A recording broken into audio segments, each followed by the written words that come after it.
y recuerdos, esa convivencia dentro del salón, créanme que la van a extrañar de acá al uruguayo. Uno siente que nunca se termina, pero se termina muy pronto. Y después las añoranzas, cuando uno regresa a los salones y ya no encuentra al grupo de compañeras y compañeros, se extraña y la nostalgia es grande.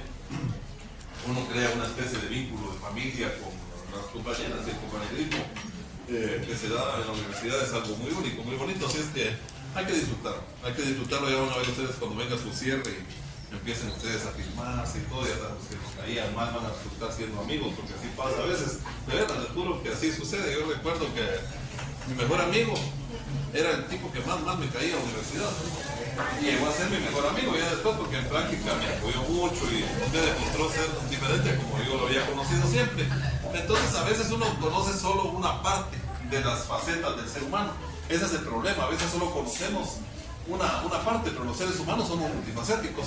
Y les digo, mi amigo que era, le digo mi amigo porque lamentablemente después ya pues tuvo una situación muy trágica de la conclusión de su vida, pero cuando estábamos en la universidad era tan hostigante, tan irritante, tan molesto, porque era insultativo, nos trataba de idiotas a los compañeros. Y, les digo, sí, realmente tuvimos así altercados bastante fuertes, estuvimos cerca de llegar a la situación de violencia, pero no se dio, pero sí créanme que yo me fui a cuidar para hacer mi práctica, porque me enteré que él estaba en Antigua, y dije, en Antigua, ni loco, me voy a perder de encontrar a ese matracio por allá.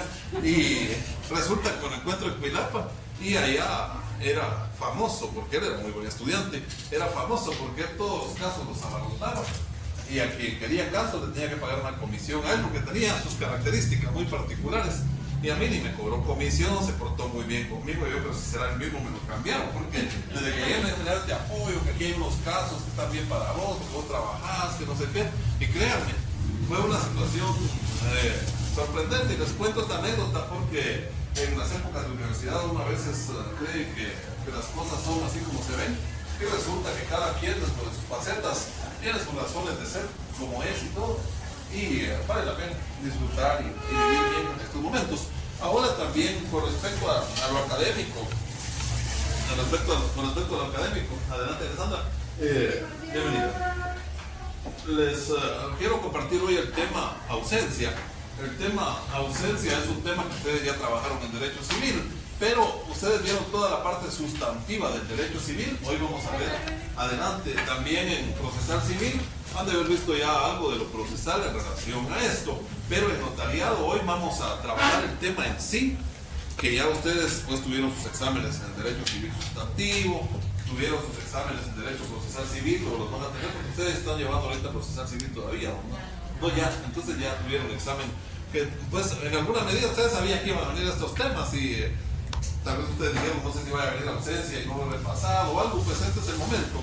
Y el derecho civil sustantivo también, ¿verdad? Ustedes ya tuvieron ahí en el artículo 42, si no mal recuerdo, del Código Civil, está la definición de ausencia. Y yo cuando doy cursos de preparación para privado, siempre les digo a quienes estudian, pase adelante, quienes estudian el curso de preparación para privado, estudiemos las definiciones de la ley, porque estamos en Guatemala. Entonces si un examinador nos pide doctrina, sería demasiado difícil, realmente sería muy complicado que un examinador nos pida una definición doctrinaria. Yo no he escuchado de nadie que haga eso, nos piden una definición.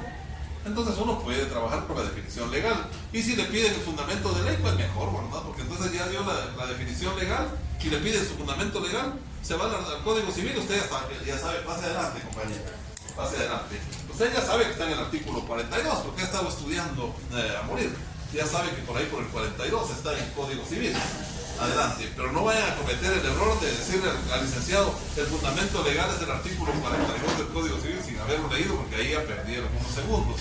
Hagan como que no se recuerdan, ¿me da permiso de usar mi código? Sí, claro, compañero, tampoco se vayan a ir al índice, pues, pero sí se pueden ir por ahí por el artículo 60, bajan al 30, acá está licenciado, y todavía así con pausa, ¿verdad? Es el artículo, pues, para que hermanos, créanme que los segundos cuentan y ahí ustedes van a manejar tu examen. Muy bien, no es tan complicado si lo saben manejar, pero también queremos entrar al tema, no solo de lo que ustedes ya estudiaron, de lo que posiblemente les pregunten en el examen privado, sino también de lo que en la profesión ustedes van a vivir cuando tengan que enfrentarse con el proceso de ausencia. Y en la profesión puede ser que ustedes no ejerzan el notariado, ni procesal civil, puede ser que sean laboralistas, penalistas, pero en algún momento de la vida van a tener que utilizar esto. Miren, si es un procesalista, tiene que utilizarlo, porque en el proceso, ¿qué dice la Constitución en el artículo 12? El derecho de defensa, ¿verdad? Toda persona tiene derecho a su legítima defensa. Muy bien, pero ¿cómo se defiende la persona? Se defiende antes, pues era con espada, ¿no? La clase de esgrima y todo, ahora casi todo es legal. Entonces, ¿cómo nos defendemos? Enfrentándonos en juicio. Pero resulta que la persona no está. Entonces, ¿cómo puedo hacer para no vulnerar su derecho de defensa? Usted como procesalista, ya sea laboralista, sea penalista, sea civilista, usted va a tener en algún momento que utilizar más en civil y laboral. Va a tener que utilizar mucho el recurso de irse al proceso de ausencia. ¿Por qué? Porque la Constitución también dice que nadie puede ser sentenciado sin antes haber sido ¿qué? Citado, oído y vencido en juicio. ¿Y cómo lo vamos a citar si la persona no aparece por ningún lado, verdad? Y no se sabe en dónde se encuentra. Hacia adelante, nos dice Alfonso Brañas que la ausencia es el antónimo de presencia, que quien está ausente es porque no está presente. Eso es en términos vulgares, pero en términos técnicos, en términos aún más técnicos, cuidado, adelante. En términos aún más técnicos, ya hablamos de la ausencia como aquella sospecha de que la persona no está y que pudo haberle pasado algo, ¿verdad? Que esa ausencia puede ser producto de la incertidumbre. Ahí podemos ver en el Código Civil que nos hablan de los que desaparecen en un naufragio, en un incendio, en una explosión, los que desaparecen en una guerra. Y hablemos aquí en Guatemala, por ejemplo, yo recuerdo cuando estuve con los forenses que trabajamos el caso de Panamá, en Santiago Atitlán, en donde una parte del cono del volcán se desprende una noche y ellos cuentan que solo escucharon el estruendo, y cuando salieron hubo casos ahí que realmente eran dramáticos, así sumamente dramáticos. Un señor que me contaba es que yo me eché a mi niña aquí, a la espalda, y ella tiene que estar aquí enterrada, me dice, porque yo la traía en la espalda y él me alcanzó de la luz, me botó, y entonces me levanté a como pude, la agarré de la manita y salí corriendo y la llevaba en la mano. Cuando ya no supe más, me volvió a tumbar y fue aquí, en donde yo sé que venía corriendo, me dijo, porque aquí está la punta del árbol, porque eso había quedado, casas de 2 niveles que quedaron totalmente destruidas. Entonces, ¿qué pasó ahí? Un montón de gente que había quedado nada, pase adelante. Eso fue durante el gobierno de Oscar Berchea, y el PDH dijo que había que declarar como camposanto el área, echar cal en el área y que ahí se quedara la gente, ¿verdad? Y en Juan llegó el señor presidente y les fue a decir también igual, en Juan San Marcos les llegó a decir, miren, vamos a declarar camposanto, pero ustedes no se preocupen, nosotros como gobierno les vamos a hacer una nueva casa. Y contesta el señor, mire, yo en casa tengo otras 2, a mi familia quiero, yo necesito ver los restos de mi familia, no son perritos que se hayan quedado enterrados ahí, por favor hagan algo, y no hicieron nada. Entonces, como forenses hicimos el trabajo, sacamos a todos los restos y logramos sacar ahí sí que todos los que habían reportado como desaparecidos. Pero ¿qué pasa si no se logra algo así? Pues si no se logra rescatar el proceso, entonces hay que seguirlo como el de ausencia, y después viene la declaratoria de muerte presunta. Ahora les voy a poner otro ejemplo que es un caso que se da con mucha frecuencia. ¿Qué tal si a ustedes, alguna persona que es allegada a ustedes viene y les cuenta, fíjense que mi esposa decidió irse a los Estados Unidos, estábamos realmente muy mal económicamente, y yo por mi trabajito acá pensamos que si de pronto yo no pasaba, estábamos más fregados, porque entonces me quedaba yo sin trabajo, y como ella no estaba trabajando, decidió ser ella quien iba a hacer el paso de los migrantes. Adelante, compañera, bienvenida. Pero resulta, fíjese, licenciada, o fíjese, licenciado, que en el camino se nos quedó, dicen los que iban con ella, que ya no pudieron hacer nada. Un conocido que todavía le echó el hombro, pero él también iba deshidratado, muy mal. Él perdió el conocimiento un rato, y cuando se despertó vio varias personas ahí y se recuerda haberla visto a ella, pero él más arrastrando que otra cosa se fue, y finalmente llegó a un lugar en donde le dieron auxilio, que eso pasa en algunas ocasiones, lamentablemente. Y sí, dice que ella se quedó muerta y la casa está a nombre de ella, y ahora yo les tengo que dar de comer a mis hijos y no hay cómo, porque sacamos un préstamo para que ella se fuera y ella dejó hipotecada la casa. Entonces ahora queremos pagar, pero sacar el préstamo bancario y todo, porque sacamos un préstamo en lo privado y queremos, pero ¿cómo podemos hacer? Pues, si la casa está a nombre de ella, ¿qué procede ahí en ese caso? ¿Qué es lo primero que tenemos que hacer? ¿Qué manda? Pero antes de la presunción o de la muerte presunta, ¿qué es lo que viene? ¿Cuál es el paso previo? Adelante, Leita. La ausencia. Tenemos que iniciar el proceso de ausencia. tenemos que iniciar el proceso de ausencia, como bien lo dice, yo siempre le digo Marcos, pero usted se llama Mardoqueo, ¿no? Pero es que yo también a los mardoqueos de Marcos le dicen a veces, ¿usted le dice Marco a algunos, no? No, entonces don Mardoqueo, muy bien. No se me olvide. Entonces, como bien lo dice don Mardoqueo, se inicia con el proceso de ausencia, pero el proceso de ausencia tiene entonces un esquema que ahí en el libro lo van a encontrar. Y quiero aclararles, ¿sí, compañera? Perfecto, si gustan vamos a ver si se puede aclarar por una veces.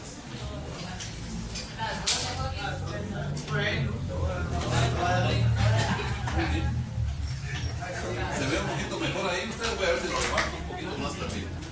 Voy a levantar un poquito. Aunque el esquema está también en el libro, el mismo esquema está en el libro, solo que aquí lo modifiqué tantito porque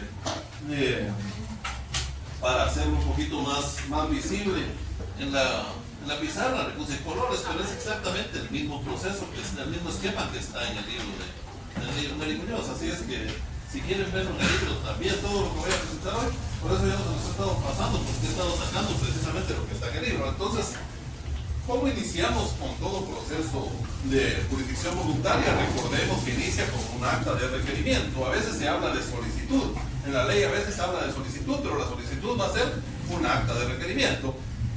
Es importantísimo también sugerirles a ustedes que estudien la teoría, que es poquita la que hay en el libro. Yo sugiero el libro de Nery Muñoz, yo en ese me baso, básicamente. Pero si estamos hablando, por ejemplo, del tema de intestado, ya no, porque de ese sí les pasé yo la teoría. Y de eso ya examinamos en el primer parcial. De ese ya no va a venir teoría ahorita en la parte, en el segundo parcial. De ese lo que vamos a poner es una partecita práctica.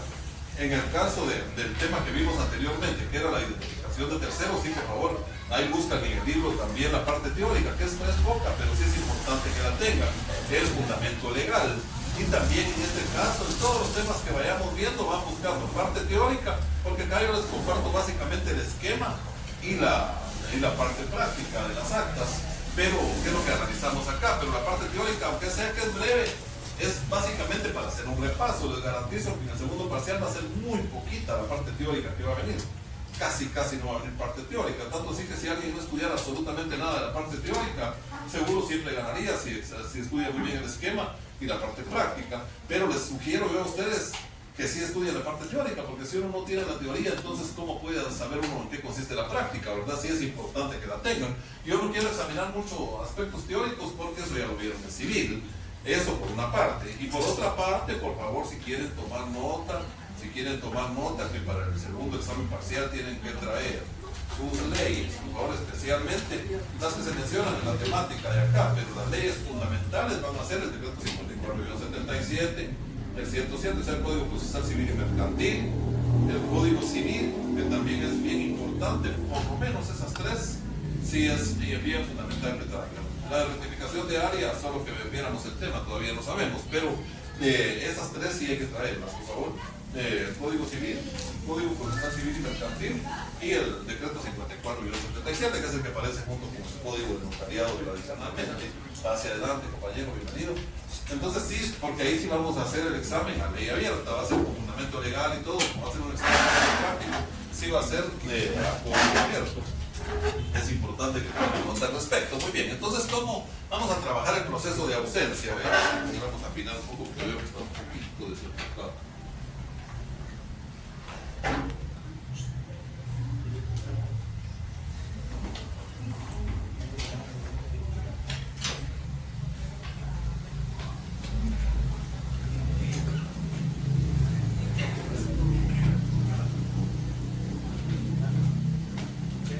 No se logra muy buen enfoque, pero creo que ahí está lo mejor que se puede.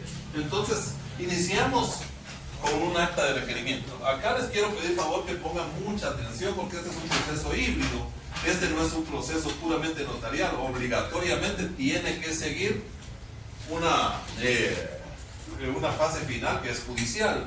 La resolución o auto final en el proceso de ausencia no la dicta el notario, la dicta un juez. Eso hay que tenerlo bien claro. No la dicta el notario. Si yo les preguntara, por ejemplo, en una pregunta viniera, no sé si la voy a poner, pero sí, o en privado les preguntaran cuál es el proceso de jurisdicción voluntaria que obligatoriamente tiene que, después de iniciarla un notario, tiene que finalizarla un juez y que tiene relación con los artículos 42 del Código Civil, el 8, 9 y 10 del 54 y el 77, el 415 del Código Procesal Civil y Mercantil, y nos dan una idea ahí más o menos. Es esta la temática, es el proceso de ausencia, ¿verdad? En el de ausencia no lo puede seguir el notario por sí solo, tiene que tener la venia del juez al final y tiene que haber también participación de la PGN. ¿Algún lugar por ahí para la licenciada que acaba de integrarse? Muchas gracias. Allá la par está muy bien, muy amables. Muchas gracias. Sí, les voy a agradecer que, pues, ahí sí que la colaboración. Muy bien. Entonces, es acta de notarial de requerimiento, pero no me queda bien. Se mira ahí todo raro. Se mira mejor, ¿no? Muy bien. Entonces, después del acta de requerimiento, esta sí la va a realizar el notario, ¿verdad? O la notaria. Emite su primera resolución, que ya explicamos la vez pasada de cuáles son los requisitos mínimos para una primera resolución. Luego de esta primera resolución, miren, aquí sí se va directo a la PGN. Recuérdense que el intestado tiene que pasar por la Junta de Herederos, por el acta de inventario, para mandarlo a la PGN, casi de una vez. Solamente primera resolución y de una vez a la PGN. ¿Por qué? Porque ahí pueden haber situaciones delicadas en donde la persona que se está declarando ausente en algún momento en realidad no esté ausente, sino la estemos queriendo hacer pasar como tal para aprovecharnos de esa situación, de la ausencia para perjudicarle, ¿verdad? Luego, acta notarial de declaraciones testimoniales, porque ahí la misma ley establece que tiene que haber testigos que declaren que sí, efectivamente les consta que la persona no está en su domicilio. Ese es el requisito fundamental. Recordemos que la ausencia es el antónimo de presencia, pero acá, ahorita en este momento, hay personas ausentes en el salón y no por eso lo vamos a declarar ausente judicialmente, ¿verdad? Entonces, ya en términos técnicos estamos hablando de la ausencia ya declarada judicialmente. En las actas notariales de declaraciones testimoniales, los testigos van a hacer constar lo que a ellos les corresponde. Recordemos que también hay delito ahí al respecto, el falso testimonio, cuando se declara una falsedad. ¿Qué tal si el testigo llega y dice, sí, a mí me consta que esta persona no se ha aparecido usted? Al rato aparece el video donde estaba en el cumpleaños del sobrino y ahí estaba abrazándose con el otro tomando una cerveza, ¿verdad? Ahí estamos hablando de que la persona ya está incurriendo en un delito. Entonces, la publicación de delitos también tiene esa finalidad, de que las personas que tengan algún interés en que la persona no sea declarada ausente, que digan, no está ausente, está de viaje, pero ausente no está. La persona tiene un paradero legal y yo les puedo explicar. Entonces ahí vamos a ir viendo también que el mismo interesado, dice, la misma persona que se está declarando ausente, podría aparecer y decir, no estaba muerto, andaba de parranda, yo aquí estoy, ¿verdad? Pero fíjense ustedes que es bien interesante, dice la ley, que no con eso el notario va a guardar y va a dejar romper las hojas y va a decir, aquí ya no hay proceso, no, fíjense que de todas formas tiene que pasar al juez para que se vaya a juicio sumario, dice. Eso es interesante porque la vez pasada vimos que se iba a juicio ordinario, en este caso ahora estamos viendo que se va a juicio sumario, es lo que dice la ley. Luego de esto se remite el expediente al tribunal. Ahí pues, el esquema dice tribunal, en realidad no es tribunal, es a un juzgado. Ese término, y se me olvidó cambiarlo hoy porque siempre me he dado cuenta de que la palabra tribunal está mal, porque tribunal es básicamente lo penal. Acá pues hablamos de juzgado de primera instancia civil, ¿verdad? O juzgados de familia. Muy bien, entonces dice que revisión del expediente del tribunal para nombramiento del defensor. Muy bien, entonces ahí va a nombrar el defensor y la resolución o auto final es judicial. Con esa hay que tener cuidado porque esa no la vamos a emitir nosotros. Entonces, para quienes tienen esta tarea, ya saben que únicamente llegan hasta acá, hasta remitir el expediente al juzgado para que él haga el nombramiento. Ya la resolución final ya no la tienen que transcribir porque si la hicieron, no piensen ustedes, ¿por qué no lo dijo antes? Ya me hizo perder el tiempo. No piensen en lo que ganaron. Porque hay estudiantes, es como en el caso de mi ex suegra, que en alguna ocasión yo la quiero mucho, mi suegra es como mi segunda madre, una gran persona. Créanme que hay gente que llega a la vida de uno como un ángel y ella fue consejos y todo lo que ha dejado en mi vida, sigue viva y espero que siga muchos años viva, una gran persona. Y me dice en alguna ocasión, es que mire, me enojé con el médico porque me mandó a hacer unos exámenes bien caros, los hice y resulta que no tengo nada. Alex, me dice, estoy enojada con el médico. No, le digo, usted siéntase feliz de que no tiene nada. No, pero no me hubiera mandado a hacer exámenes, pero era para eso, para descartar. Igual pasa con el estudiante muchas veces, me hice de más y ahora estoy enojado porque no me dijeron antes. Pero si ya lo hicieron, va a ser beneficio para sus conocimientos. Muy bien, en cuanto a los trabajos que les dejé, vuelvo y repito, ustedes tienen una guía, que son los libros. Yo generalmente aconsejo el libro de Nery Muñoz, pero tengo libertad. Pero no se me vayan a estar haciendo ustedes complicaciones en la vida con eso, de ir a buscar con un notario, no sé, ahí tienen los procesos. Entonces, lo que tienen que hacer tampoco es como alguien me decía, entonces solo copio del libro ya, y copiar exactamente como está en el libro. No, le digo, tiene que poner su nombre como notario, su dirección, la fecha de ahora y todo eso, si lo tiene que ir cambiando. Pero ciertamente en el libro está todo, ¿verdad? Entonces ahí podemos ir pasándole. Muy bien, ¿vamos bien por ahí? Si tienen alguna duda, por favor me preguntan. Solo dijo, perdone, en la revisión del expediente, en lugar de tribunal es juzgado, dijo, ¿verdad? Sí, exacto. El término tribunal se usa muchas veces como un sinónimo de juzgado, pero como somos juristas y tenemos que utilizar con propiedad los términos, y aquí está mal utilizado porque no es tribunal, en lo civil no hay tribunales. Pero quiero aclararles algo antes de pasar a las actas. Miren, hay una cuestión que genera dudas, porque alguien tiene por ahí en su código notariado artículos 8, 9 y 10, que me hiciera favor de leerlo, solo para hacer algo rapidito, solo para que se tomen una idea y poder analizar este tema que es bien importante, que ese sí podría ser pregunta de examen. Este que les voy a decir ahorita sí podría ser pregunta de examen. Gracias, licenciada. ¿Su nombre, disculpe? Stephanie, muy bien. Stephanie, la escuchamos entonces. Artículo 8. Artículo 8. El protocolo es la colección ordenada de... No, pero es del 54-77, perdón, es que yo les dije código de notariado porque como ahí viene la ley, perdón, ahí está. Entonces el artículo 8, sí, perdón, porque fue culpa mía, porque yo les dije quién tiene su código de notariado, porque ahí normalmente está, perdón. Establece artículo 8 solicitud. La solicitud para que se declare la ausencia de una persona puede ser presentada por quien tenga interés ante notario. El notario con notificación al Ministerio Público recibirá información testimonial o documental que compruebe lo siguiente. 1. Si me permite un segundito, disculpe Stephanie, disculpe que le corte ahí.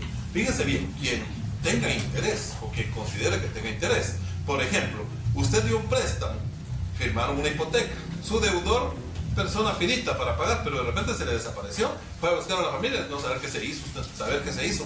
Recuérdense que para seguir el juicio ejecutivo, vamos a irnos ahorita poniendo el ejemplo de un préstamo de dinero.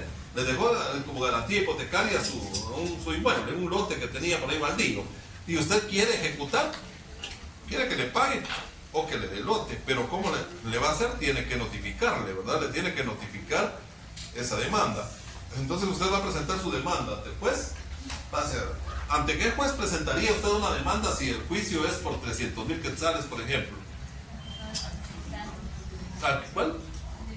Al de primera instancia, porque la cuantía no daría para uno de paz. Si fueran 3,000, 4,000 quetzales, podría plantearse ante un juzgado de paz. Entonces, fíjense bien, si lo está planteando ante el juez de primera instancia, es un juicio ejecutivo en la vía de apremio porque tiene la escritura de mutuo con garantía hipotecaria. Eso es lo que le da lugar, lo que hace la diferencia entre el juicio ejecutivo en la vía de apremio. En cambio, si no hay una hipoteca, entonces se va a ir en la vía común, ¿verdad? Si solo es un documento privado con firmas legalizadas con notario, por ejemplo, y le quiere embargar bienes, ahí como no tiene todavía una...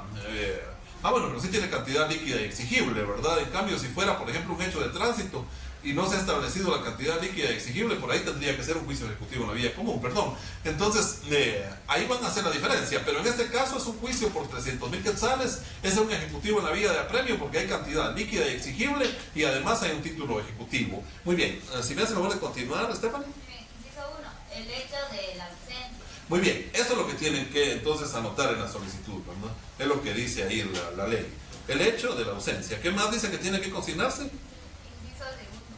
La circunstancia de no tener el ausente parientes o mandatario con las facultades suficientes, ni tutor en caso de ser menor o incapacitado.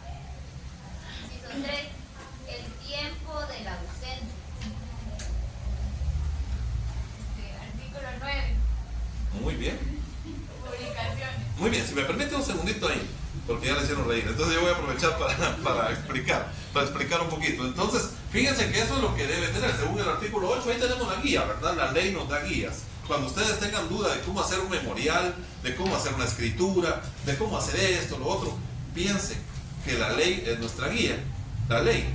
El otro día un colega que da clases acá, por cierto, me consultaba que tenía un problemón ahí porque su cliente que venía del extranjero quería casarse en Guatemala, pero resulta que cuando se casó la primera vez, dieron el aviso por vía consular a Guatemala.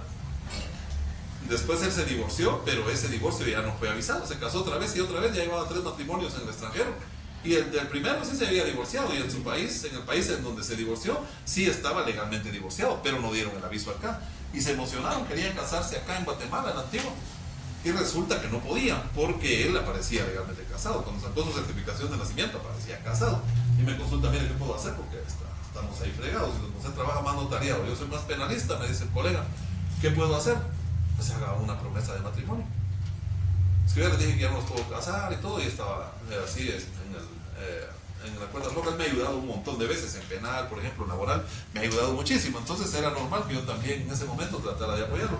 Y le digo, mira, una promesa de matrimonio, hacen toda la ceremonia, firman el acta y todo, la gente que llegue va a creer que se están casando, pues no hay problema. Y la promesa que diga que al llegar a los Estados Unidos mexicanos, a los Estados Unidos brasileños, a los Estados Unidos de Norteamérica, a veces me había salido el nombre, entonces que vuelvan. Entonces ahí va el compromiso de que se van a casar. Y si ahí alguno de los dos no accediera, el otro puede alegar ahí la indemnización por daños y perjuicios y los esponsales y todo lo que corresponda.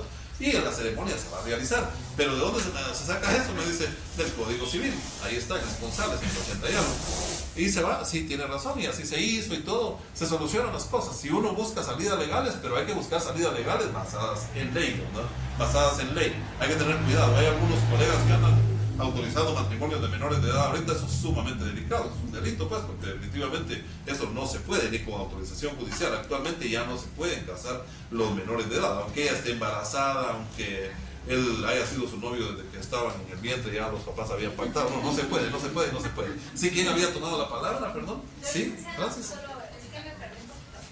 Lo que la compañera está leyendo aquí es lo del acta de requerimiento, es lo que va en el acta de requerimiento. Fíjense que ahí está leyendo, en el artículo 8 está todo lo que va en el acta de requerimiento.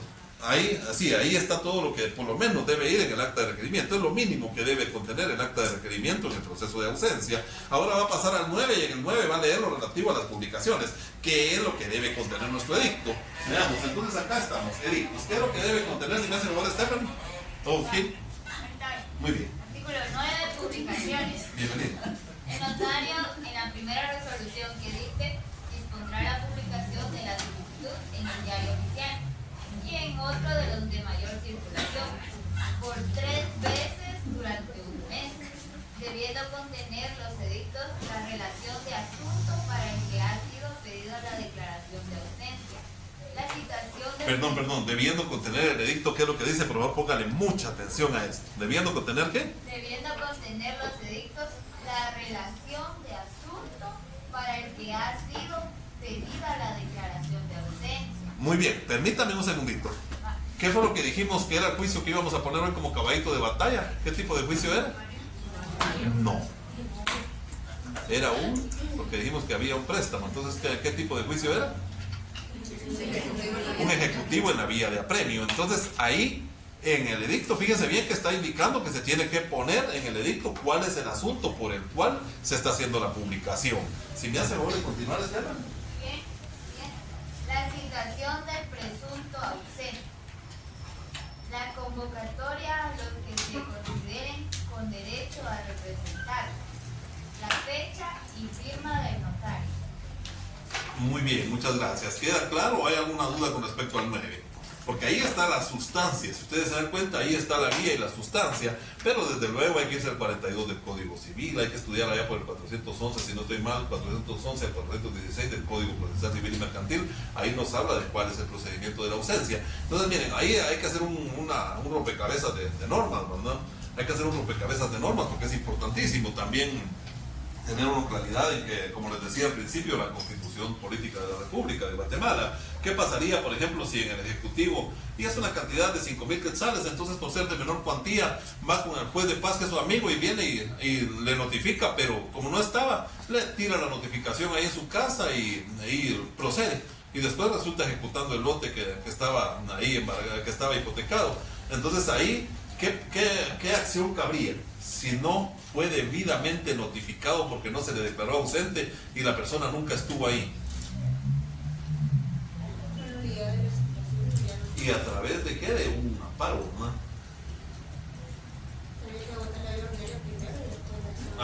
muy bien, muy bien. La vía ordinaria y después ya la acción de amparo. Entonces, pero sí sabemos que el proceso de ausencia, si no se sigue, va a dar problema en un momento determinado, ¿verdad? Ustedes nos va a dar problema. Muy bien, entonces, para continuar después, ya la licenciada Stephanie nos leyó esto. Si alguien nos hiciera favor de leer el 10.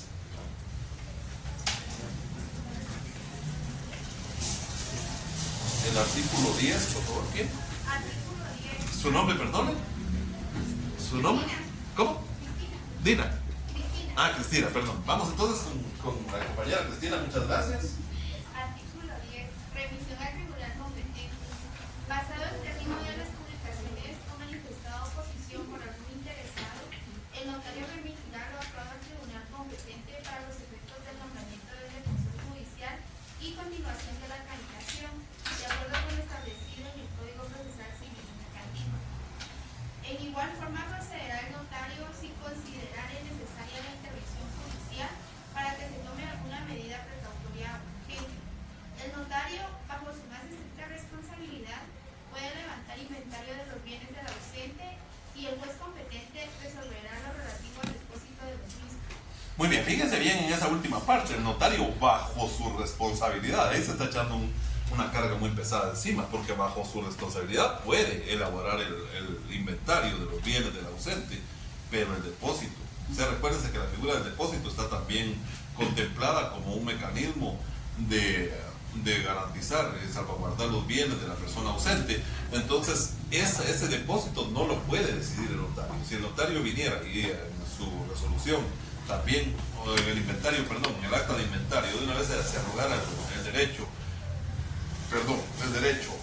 de venir y poner en depósito esos bienes a favor de determinada persona, recordemos que esa persona va a poder cobrar alquileres y cosas por el estilo, ahí estaría incurriendo en una arbitrariedad. Definitivamente ese proceso estaría viciado. Hay que tener mucho cuidado con eso. Luego ahí era donde yo les decía, en el artículo 10, de ahí sí pienso yo sacar una pregunta de examen. Fíjense ustedes, les dije que era el proceso que estábamos poniendo como ejemplo de que debía 300,000 quetzales, que había una hipoteca. ¿Cómo se llamaba ese proceso? Ejecutivo en la vía de apremio. Muy bien, es un ejecutivo en la vía de apremio, pero como bien leía Cristina ahorita, decía que el notario vendrá y en esta parte dice revisión del expediente al juzgado, no sé si dice juzgado, perdón, si me hace favor de leer ahí en el 10, ¿cómo es que dice? Revisión, o que enviará el expediente al tribunal competente. Entonces fíjense bien que hasta el código inclusive está hablando de tribunal cuando en realidad no es un tribunal. Ahí está haciendo una homologación de que está en error el código, porque no hay tribunal en lo civil, no hay tribunal, hay juzgados y hay salas, ¿verdad? Pero no hay tribunales. Pero bueno, entonces como está haciendo referencia a eso, ahora díganme ustedes cuál es el juzgado, porque ese es el término correcto. ¿Cuál es el juzgado competente? Porque la ley muy suave nos dice que usted como notario o como notaria lo va a remitir al juzgado competente. Ahora díganme ustedes, ¿cómo va a hacer usted para saber cuál es el juzgado competente? Tiene que ser en base al proceso que se está siguiendo. Pero díganme ustedes, ¿cuál sería el juzgado competente? Si estábamos hablando de qué, ¿cuál era nuestro ejemplo? ¿Un juicio qué? Ejecutivo en la vía de apremio. Ejecutivo en la vía de apremio. Entonces, como es para eso que se está siguiendo el proceso de ausencia, porque no hay en dónde notificarle al demandado, porque está ausente, ya lo fuimos a buscar y dijeron, no, fíjense que él no vive aquí. Él no vive aquí, pues.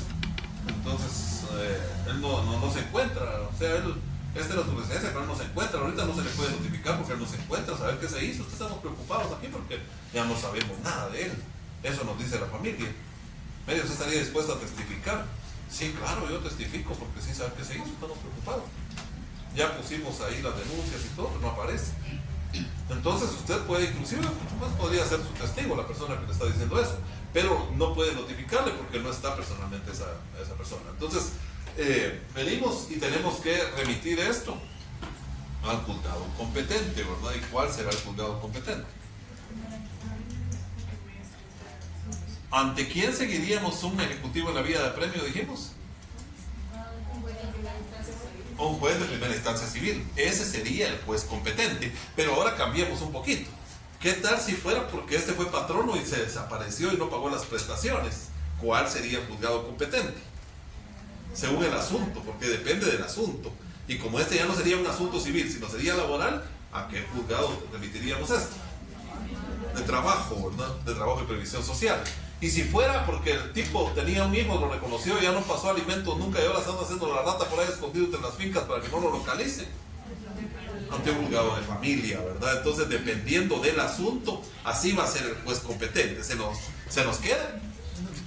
Muy bien, a mí me encanta poner en las variantes y el señor Marcos Aguirre, y hasta lo pongo en mayúscula, en la número 3. Entonces, quien voltea a ver, dice Marcos Aguirre y está en letrero tan grande, entonces la respuesta debe ser la misma, pero ahí le estoy poniendo una pregunta diferente, ¿verdad? Ahí le estoy preguntando, ya el contenido de la pregunta es diferente. Siempre he hecho eso porque sí, a quienes andan de mirones ahí se confunden, entonces me ponen la respuesta que puso el vecino y no tiene nada que ver con la pregunta que se les está haciendo. Entonces, sí vamos claros hasta ahí, ¿verdad? Muy bien, si vamos claros, vamos a pasar ahora a la parte práctica esta de las actas, que yo sé que es un poquito aburrido. Para mí también resulta un poquito aburrido porque se está repitiendo lo mismo, pero sí es parte práctica, ¿verdad?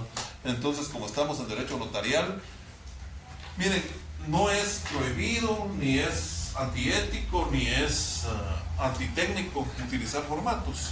Es normal actualmente, es muy normal, inclusive muchas instituciones ya nos ofrecen la posibilidad de formatos y nos ofrecen criterios. Por ejemplo, el registro de la propiedad ya tiene un listado de criterios, pero nunca olvidemos la pirámide de Hans Kelsen. Ay, perdón, se me lengua la traba. Nunca olvidemos la pirámide kelseniana, o sea, las leyes en la pirámide, las leyes constitucionales, las leyes ordinarias, reglamentarias, hasta llegar a las individualizadas. Entonces, estas leyes que se emiten en base, o sea que sí son leyes, porque en la pirámide de Hans Kelsen se consideran leyes, ¿verdad? Los criterios registrales, por ejemplo. Esto es cuando hay ambigüedad, cuando son cuestiones puramente reglamentarias o hay vacíos legales, entonces ellos sí pueden emitir, pero nunca pueden contradecir una norma superior, ¿verdad? Nunca se puede contradecir una norma superior. Entonces siempre recordemos eso. No obstante, sí existe muchas veces por ahí salía porque ellos nos proponen a veces formatos de cómo elaborar, por ejemplo, el AGP, el Archivo General de Protocolos, en su página encontramos cómo sugieren hacer un testimonio especial, cómo sugieren hacer un aviso de cancelación, cómo sugieren hacer esto y lo otro. Y a veces hay personas que no están de acuerdo y dicen, no, pues técnicamente tiene errores y esto y lo otro. Pero habría que ver, si en ley no están ellos encuadrándose en lo que corresponde, nosotros podemos hacer la revisión y también hacer la corrección. ¿Sí, Alessandra? Hice una pregunta con respecto, por ejemplo, a la libertad de redacción que tiene el notario. En Repejo, cuando un notario quiere escribir una asociación o una iglesia, por ejemplo, un ejemplo, ahí revisaron por todo, pero por ejemplo con el DPI, ellos quieren específicamente que se diga el número, coma, espacio, coma y continuar con el número. Pero por ejemplo, algunos notarios pueden ser el criterio y tienen la libertad de redacción de escribir coma y no colocar la palabra espacio. Exacto. Pero en este caso, como Repejo no inscribe, si no se hace con los criterios que ellos tienen, pero ese criterio es contrario a la ley porque le da al notario la libertad de redacción, ¿qué sucede? Que se podría hacer. Que ya usted tiene el punto de tesis. Sí, usted ya tiene el punto de tesis, es lo que ya vino a llegar el chisme aquí, pues lo van a quitar, porque ese es un excelente punto de tesis, efectivamente. Fíjese que a mí me pasó, por eso mi tesis es bien largo el título, se llama La violación al principio de publicidad de los actos administrativos por la secretividad impuesta al registro público de sindicatos, porque precisamente estaban dándole secretividad. O sea, el problema que detecté fue que estaban dándole secretividad al registro público de sindicatos. Imagínense, el registro público, pero con secretividad. Entonces ahí era violación al principio de publicidad de los actos administrativos, que es un principio constitucional. Entonces, en este caso, lo que usted dice es precisamente un tema en donde cabe una tesis, precisamente, o sea, como estudiante cabe una tesis, como profesional cabe un amparo, pues, porque ahí hay arbitrariedad. Pero el problema es que a veces nos sale más caro y más tardado ir a presentar un amparo que hacer el acta otra vez y presentárselo, que es lo que muchas veces en términos prácticos hacemos, ¿verdad? Pero sí, el problema es con las asesorías que tienen muchas veces, ¿verdad? Entonces, cuando somos asesores tenemos que tener bastante cuidado con eso. Yo recuerdo cuando fui asesor y me encontré con un buen amigo que él hacía actas notariales de nombramiento de organizaciones, porque cuando es en el Repejo se inscribe todo aquello con las ONGs, por ejemplo, ¿verdad? Las iglesias, etcétera. Pero también cuando son asociaciones que no operan solo dentro de un municipio, sino que tienen ya cobertura para varios municipios, tendría que ser en Arrepejo. Y venían en algunos municipios como Levac y inscribían las actas, y cuando me llegaban a mí y teníamos que darles un financiamiento de 250,000, imagínense ustedes, darles 250,000 quetzales a esta organización, y yo era el asesor legal, entonces yo revisaba cómo era que elaboraba el convenio. Y luego, para elaborar el convenio tenía que tener el acta de nombramiento, y resultaba que habían sido inscritos en la municipalidad. Venía yo y les decía, no puedo aceptarles este convenio, no puedo elaborar este convenio porque, pero es que este licenciado dice que es su amigo, y yo, ¿qué hago? Y me decía mi amigo, pero si en la MUNI me lo escribieron. Pero sí, el hecho de que en la MUNI se lo hayan inscrito no quiere decir que sea legal. El problema es que después a mí me iba a caer cuando viniera el programa de Naciones Unidas para el Desarrollo y me dijera, mire, fíjese que ahora esa gente no da resultados, ¿verdad? No da resultados por el convenio que hicimos y ahora queremos demandar, pero no se puede porque él no tiene personalidad jurídica porque fue inscrito en un lugar, y ahora argumenta a su abogado en defensa de que él en realidad nunca tuvo la personalidad jurídica y que el error fue de usted por haber aceptado ese convenio, ¿verdad? Entonces hay que tener cuidado, y en el Arrepejo sí encontramos muchos problemas de esa naturaleza. Precisamente la última conferencia a la que fui fue precisamente para una explicación que nos iban a dar de cómo, ustedes creo que estuvieron también en esa conferencia que fue multitudinaria allá en el, ¿dónde fue?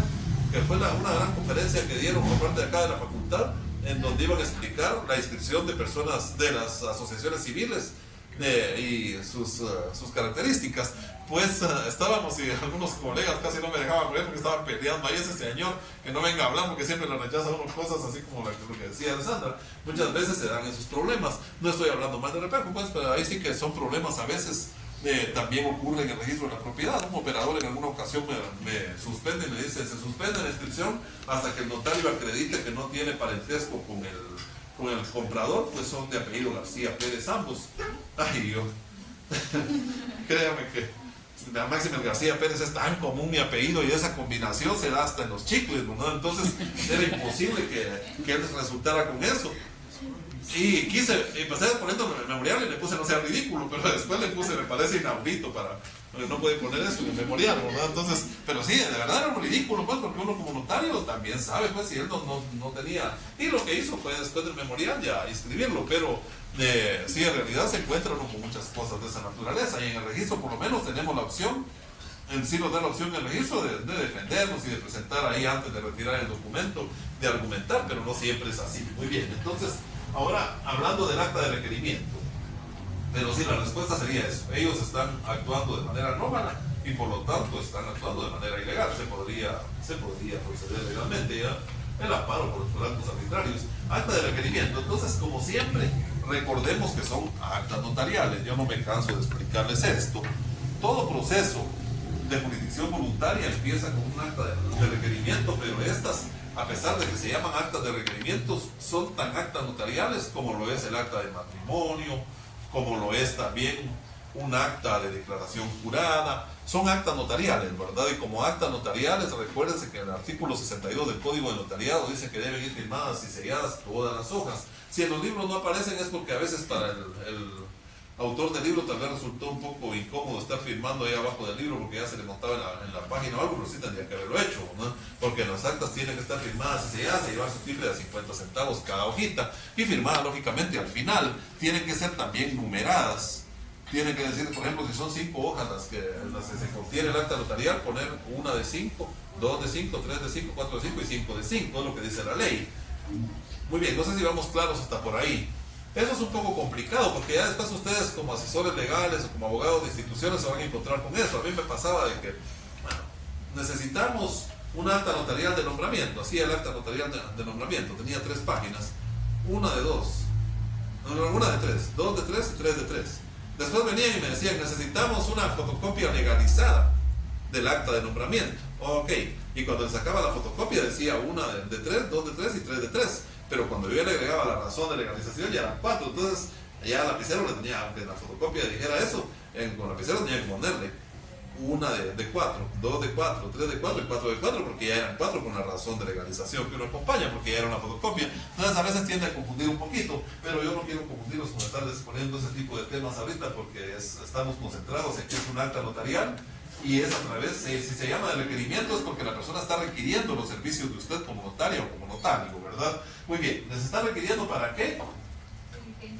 diligencias voluntarias extrajudiciales de declaratoria de ausencia, procediéndose de la forma siguiente. Entonces, advertida por notario de la pena relativa al delito de perjurio, y ahí pues prácticamente toda la parte introductoria. Pues dice, la requirente declara que con fecha 16 de junio de 1982, o sea que prácticamente estamos remontándonos a fechas que están contenidas en el libro, contrajo matrimonio civil en esta ciudad con el señor fulano de tal. ¿Por qué está hablando de que contrajo matrimonio civil? ¿Qué tiene que ver el matrimonio con la ausencia? ¿Por qué creen ustedes que lo están consignando ahí? Es el documento que aprueba la relación. La relación de interés, porque recordemos que cualquier persona, dice el artículo 8 del 54-77, que cualquier persona que tenga interés, entonces el interés hay que demostrarlo, ¿no? Hay que demostrarlo a través de, en este caso, de los documentos. Contrajo matrimonio civil con quien procreó 2 hijos de nombres fulanos de tal, además está demostrando que es madre de los menores.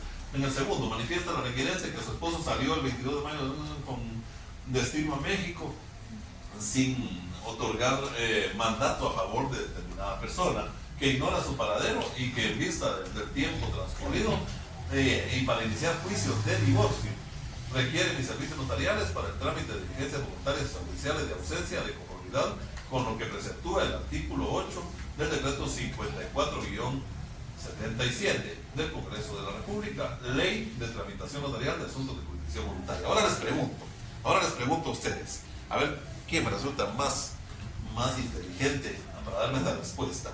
¿Qué tal si la señora viene y nos cuenta que sucedió exactamente lo que yo les planteaba hoy al principio de la clase? Que el señor se fue, pero no iba para México, sino para Estados Unidos, y que lo que les conté de que alguien hasta inclusive lo cargó un poco en hombros porque iba ya casi inconsciente, deshidratado, que se quedó ahí tirado, y que después a esta persona que le estuvo ayudando, unos peruanos le dijeron que lamentablemente había fallecido esta persona, que ahí se había quedado tirado en el desierto y que definitivamente ya no había podido hacer nada por él, y que le avisaran a la familia para que lo fueran a buscar. Pero fueron a la Fundación de Antropología Forense de Guatemala a dar su muestra de ADN porque tienen ellos un convenio con los Estados Unidos de América y con México para hacer esta clase de investigaciones. Se puede hacer. Ellos tienen el Banco Genético Nacional. También fueron al INACIF para hacer lo mismo, porque con el Ministerio de Relaciones Exteriores también se puede hacer esa investigación, pero no aparece el cuerpo por ningún lado, Llega entonces con ustedes la señora, y en vez de esto le llega a decir esta historia que les acabo de contar, y les dices que quiero iniciar mi juicio de divorcio. ¿Qué le dicen ustedes? Que primero habría que iniciar el proceso de ausencia. ¿Y después? Pues la declaración presunta, la declaración de la muerte presunta. Muy bien, y después de que ya salga la muerte presunta, ¿será que ya podemos seguir el juicio de divorcio? No. ¿Que no se establecería de una vez en el proceso de divorcio? ¿Será? A ver quién. No me están dando la respuesta. Fíjense bien en lo que están diciendo. Es de sentido común. Si ya se declaró muerta la persona, es procedente de iniciar el divorcio. Ya quedó viuda, pues. Ya quedó viuda, ya no hay que iniciar el divorcio. ¿Quedamos claros? Quedamos claros en esto. Y es que ese tipo de acertijos legales son los que a veces, y créanme que hay veces en que uno en la práctica también comete sus errores. Uno no está tan claro, pero no lo puede ver. Por eso, cuando se trabaja en bufetes, compañeras y compañeros, cuando se trabaja en bufetes, créanme que ayuda mucho. Y hay que, muchas veces, siempre, tampoco ver. ¿Dejamos así mejor? Sí. Muy bien, perdón. Entonces, mire, cuando se trabaja en bufetes, nunca hay que subvalorar a la gente. A veces el jardinero, el encargado de la limpieza, escucha y de repente nos hace una sugerencia, y créanme que hay ocasiones en que el grupo de abogadas y abogados están tan ofuscados y tienen la mente tan llena que no son capaces de ver algo tan sencillo como esto, y viene el jardinero y dice, pero si ya se murió, ya no tiene que divorciarse porque ya quedó viudo. Hay ocasiones en que ocurren, entonces, y más con los colegas o con las colegas, a veces somos muy orgullosos y queremos resolver solitos nosotros las cosas. Yo recuerdo cuando fumaba que una de mis alternativas era salir a la grama y fumar y pensar en otra cosa. Y luego el problema es que ahora ya no fumo, ¿no? Entonces ahora ya no puedo resolver los casos. Muy bien, pero sí, es entonces importante a veces basarnos en el criterio de otras personas que nos ayuden, que nos apoyen. Muy bien, entonces Ahora siguiendo con esto, lo que requiere es el divorcio. Entonces lo que quiere es no irse hasta la muerte presunta, porque puede ser que el fulano se haya ido con otra, o saber qué haya pasado, que es lo que muchas veces les vienen a decir también, porque ese es otro problema. Nuestros clientes muchas veces les vienen a decir, no, fíjese, el coyote sobre todo. Yo conozco coyotes que tienen los encargados de la trata de personas. Pero aquí se llamamos coyotes, ¿verdad? Entonces, pues vienen y para quitarse ellos la responsabilidad porque dejaron muerto al otro, miren, que fíjense que allá en Puebla se enamoró de otra muchacha usted y ahí sí que ya no pude hacer nada, porque yo lo llevaba, pero él porque ya no quiso seguir. ¿Y qué hacía yo? Si él dijo que estaba profundamente enamorado de la mexicana, y casi la pobre calaca era la que lo había agarrado allá por el desierto, ¿no? Entonces hay que tener cuidado con eso. Pero para el efecto, la requirente me presenta y ofrece los siguientes medios de prueba. Entonces aquí en documentales con las certificaciones, ¿verdad? De partida de nacimiento, partida de matrimonio.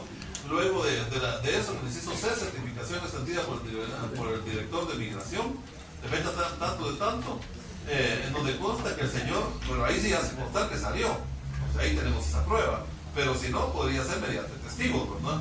Que si se fue de manera ilegal a otro país, entonces no vamos a tener el movimiento migratorio, pues en el movimiento migratorio no va a parecer que se fue, pero sí van a haber testigos, familiares, inclusive de él, amigos que dicen, sí, nos despedimos y él dijo que se iba. Muy bien, que dice que salió y todo, con pasaporte, número tal y cual, en este caso se fue legal. En el inciso D, certificación del Archivo General de Protocolos, este es bien importante. ¿Por qué es tan importante esta parte de acá? Y sin esto no procedería. Fíjense bien, en el inciso D, certificación expedida por el director del Archivo General de Protocolos, o fecha tal y cual, donde consta que este señor nunca ha registrado poder en el registro de mandatos. ¿Por qué es tan importante para poderlo declarar ausente? Porque si hubiera dejado un mandato judicial, ¿qué pasaría? Tiene que lo represente. Tiene que nos represente. Entonces, ¿a quién le notificamos? A su representante legal, porque él tiene quien lo represente en juicio. Entonces ya no tenemos que seguir el proceso de ausencia. Felicitaciones por la respuesta, así sería. Muy bien. Vamos claros hasta ahí. Entonces, al AGP, al Archivo General de Protocolos, para que los testigos, declaración testimonial del señor fulano de tal, quienes declararán de conformidad con el siguiente interrogatorio, y ahí aparece el interrogatorio. Son de sus generales de ley, algo así como igual como en la declaración en la identificación de tercero. Abandonó el país con destino a México. Tercera pregunta, diga si el testigo que le consta que el señor abandonó el país desde tal y cual fecha. La cuarta pregunta, diga si es cierto que ignora el paradero del señor fulano de tal. Diga si es cierto que el señor fulano de tal a la fecha no ha vuelto a su domicilio. Sexta pregunta, diga, bueno, ahí pueden ser diferentes las preguntas que se hagan, ¿verdad?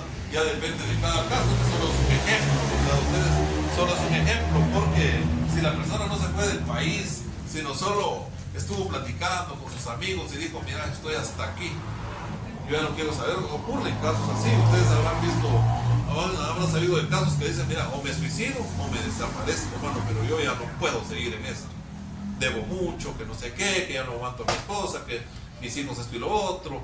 Ocurre en situaciones de esa naturaleza. Entonces a usted le llega la noticia y dice, no, es que él dice que en su ronda de amigos, ahí cuando jugaron póker un par de noches antes, se les dijo que él o se moría o se desaparecía. Entonces, pero tenemos noticias de que él tomó rumbo a Reu, y de Reu dice que de ahí viajó para, algunos dicen que se fue a Mazate, pero no sabemos.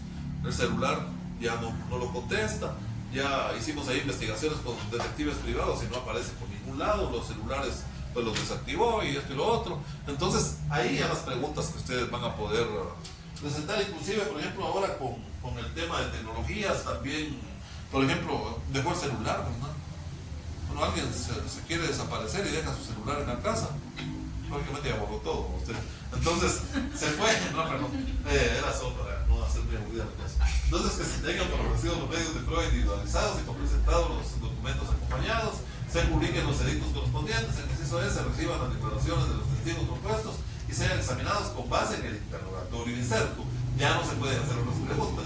Que se nombre en su oportunidad como defensor judicial al abogado fulano de tal, con facultades inherentes a dicho cargo. En su oportunidad, envíese el expediente al tribunal competente para la prosecución del trámite. Entonces, fíjense bien, que dice que se nombre como su defensor judicial y de una vez están proponiendo a quién.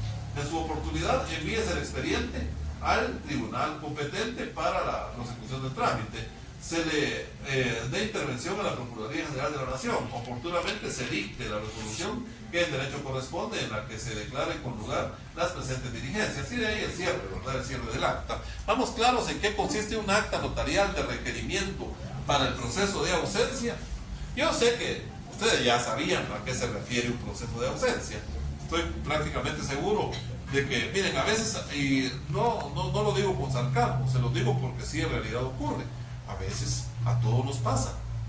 A todos nos pasa que en algún momento a uno le dicen, mire, por ejemplo, que nos hablen, por ejemplo, de una figura como, tal vez ya tiene 30 años de haberse graduado y nunca ejerció en lo económico coactivo. Por ejemplo, y alguien viene y le hace una consulta relativa a lo económico coactivo. La memoria puede ser muy efectiva, pero ya 30 años después, algunas luces le van a empezar a llegar cuando le planteen el caso, pero en el momento le va a costar.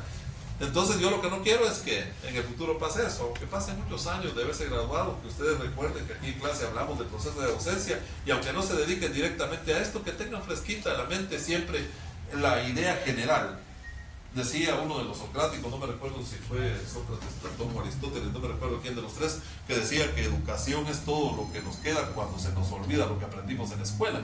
Y es que es precisamente el sentido común, las ideas, los principios. Eso es lo que entonces es muy importante, y desde luego quienes se dediquen a esto pues sí le van a sacar más provecho a esta situación. Recordemos que el proceso de ausencia es importante en todas las ramas del derecho. Antes de pasar a la primera resolución, sí, su nombre, perdone compañera. Keila.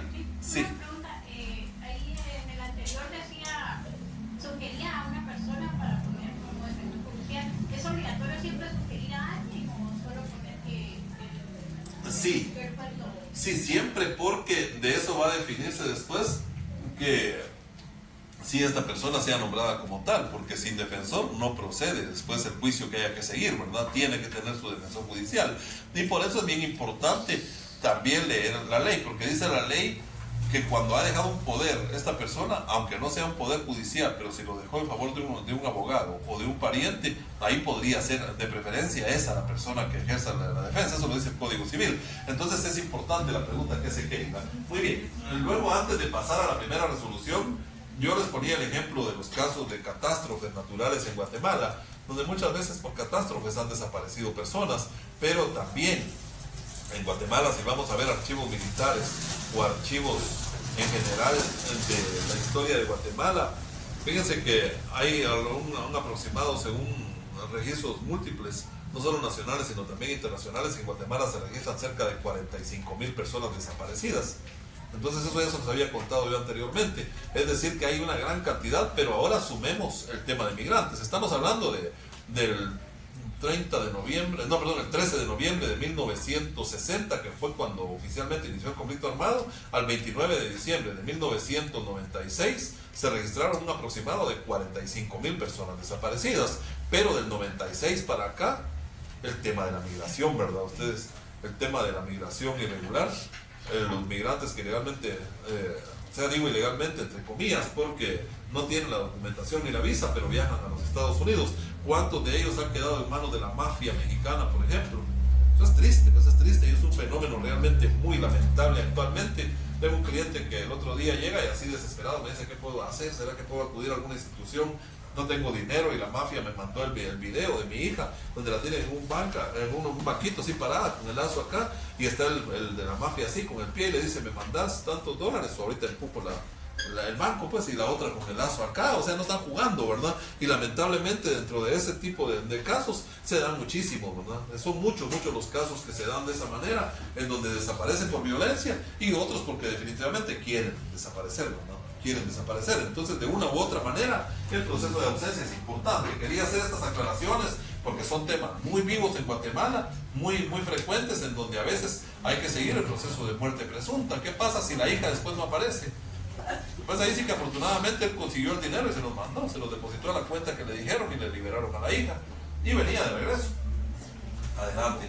A veces los traslada, la misma mafia mexicana los pasa para allá, a veces no, a veces los regresan para Guatemala. Ahí sí que ya depende de cómo esté la situación y cuánto paguen. Entonces, lamentablemente, la violencia muchas veces cobra vidas, y esas vidas no se pueden, esas pérdidas de vida no se pueden registrar a través de un acta de defunción porque no está el cuerpo. Entonces hay que seguir el proceso de muerte presunta, ¿verdad? Ustedes, pero también están esos procesos del MINEX, del Ministerio de Relaciones Exteriores, de los forenses, que actualmente tienen bases de datos, y no está de más sugerir, porque yo lo sugerí con una a mi cliente, y sí, apareció lamentable, porque sí, apareció fallecido el señor. Ella inclusive estaba muy enojada con él, porque le habían dicho eso, de que él se había ido con otra mujer, y era mentira, sí, en ADN apareció que el cuerpo de él estaba en el desierto. Entonces ya no fue necesario seguir el proceso de ausencia ni de muerte presunta, porque su resto sí existía, pues, a través de esos procedimientos. Ahí ya estando el cuerpo, pues ya se pide la repatriación de los restos o el expediente por la vía de la ley para aquí asentar la partida de defunción, ¿verdad? Y si hay una partida de defunción, ya no podemos ni debemos hablar de ausencia ni de muerte presunta, que ya no se presume la muerte, ya quedó confirmada. ¿Quedamos claros ahí? Muy bien. Entonces ahora en la primera resolución, al igual, ¿verdad?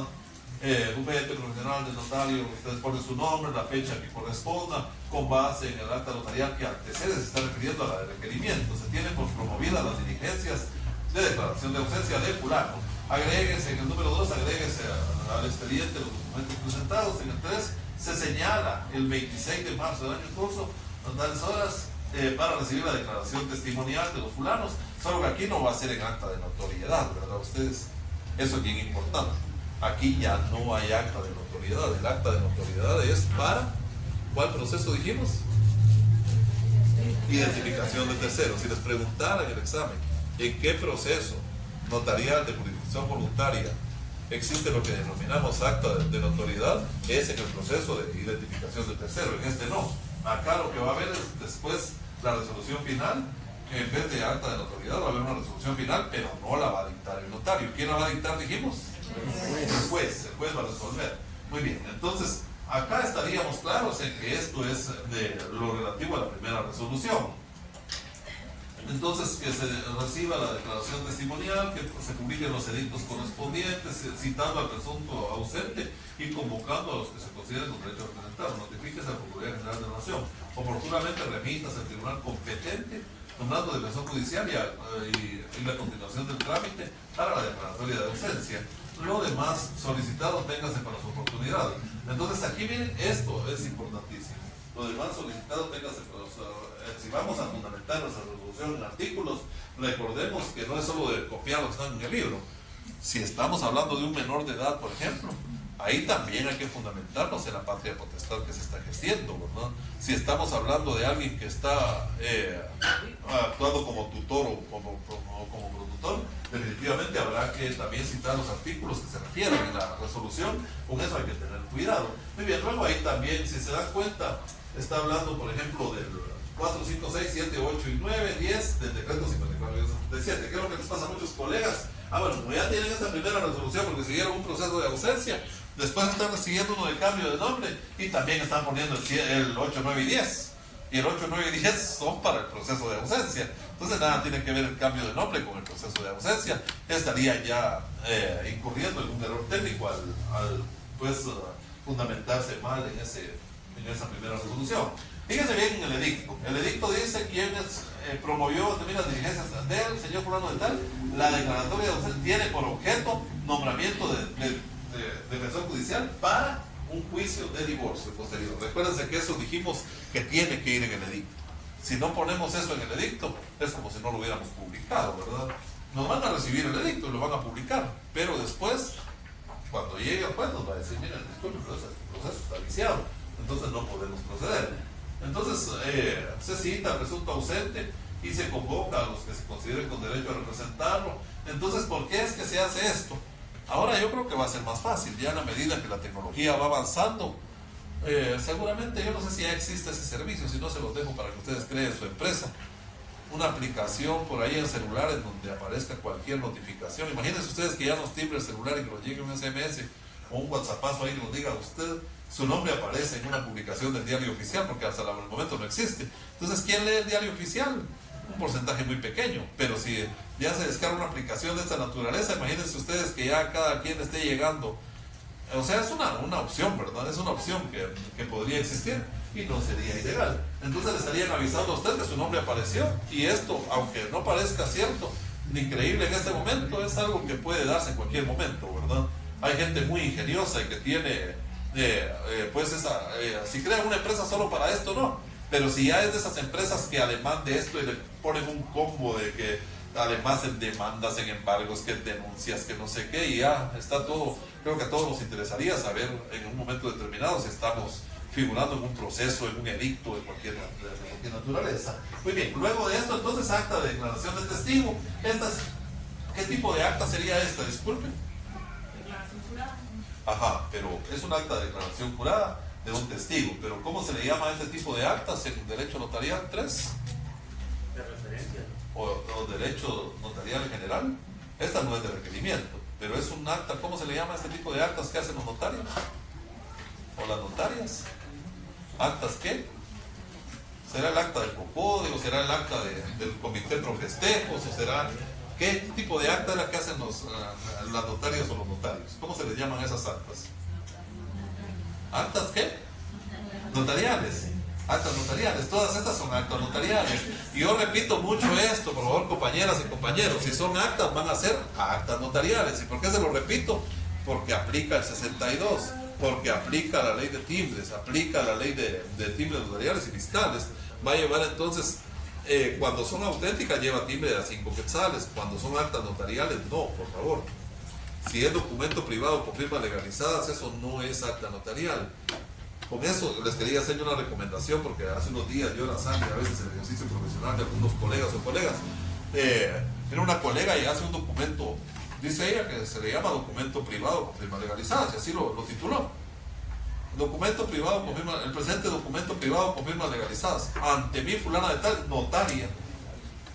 Y entonces es un documento privado con firmas legalizadas, pero ella desde el principio está poniendo ante mí, comparecen a otorgar documento privado. ¿Y qué es eso, dije yo?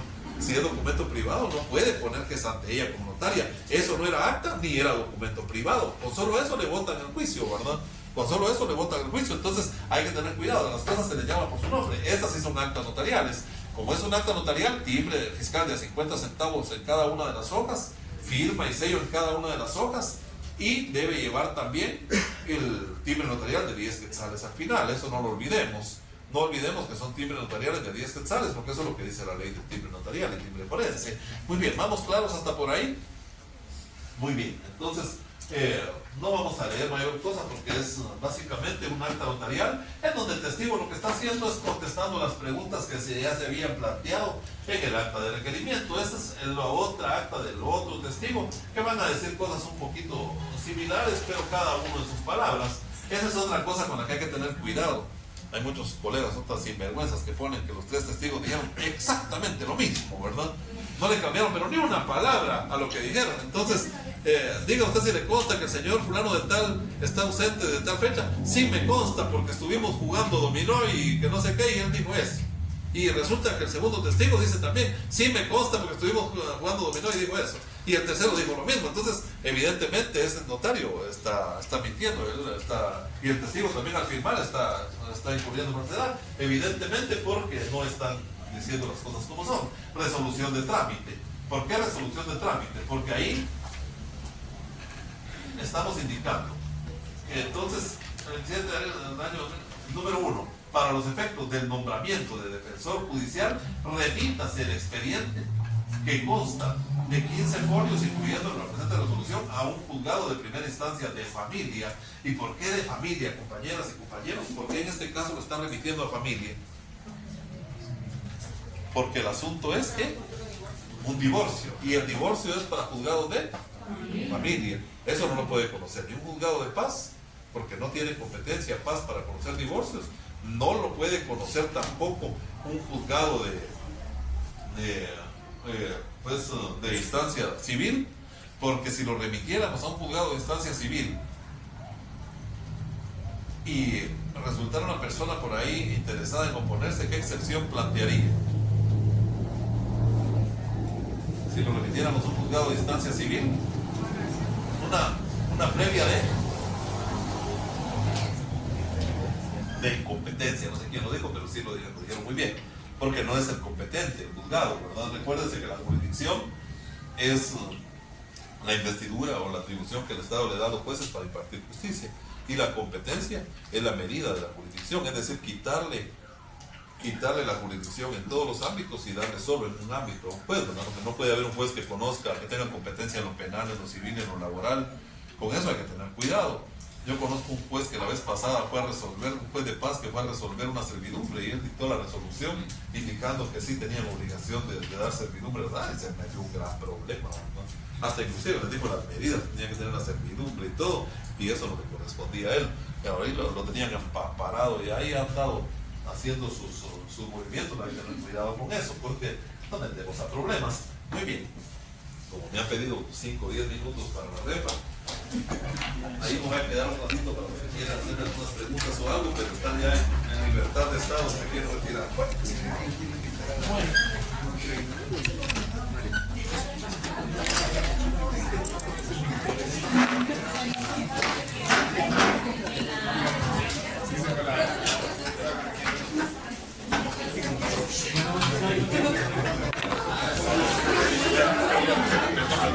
Perdone, se me estaba olvidando algo antes de que se me vayan.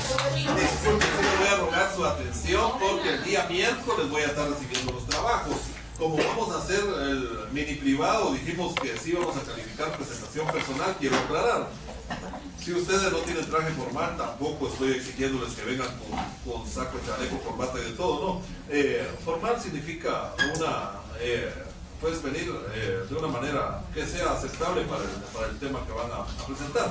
De preferencia si pueden venir con esa formalidad, pero no les estoy pidiendo, por ejemplo, las damas que vengan con tacones. No, ahora las modas son diferentes. Por ejemplo, en el caso de los caballeros, si quieren ponerse un saco y poner el pantalón de lona, pues no hay problema, ¿verdad? Sí voy a calificar presentación personal, sí nos gustaría verlos así con la mejor presentación que puedan, pero lo que más quiero aclarar es que yo voy a estar acá desde más o menos 5 menos cuarto, a las 4:45. A quienes quieran ser preguntados sin público, pues pueden venir antes.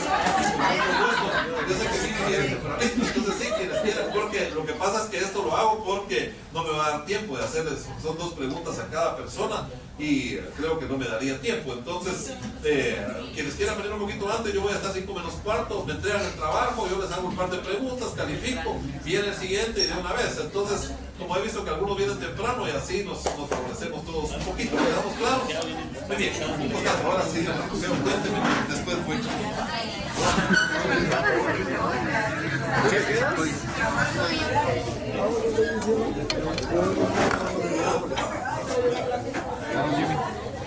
No tengo ninguna pena, porque lo importante es que si no te escribiste, yo no sé por qué no.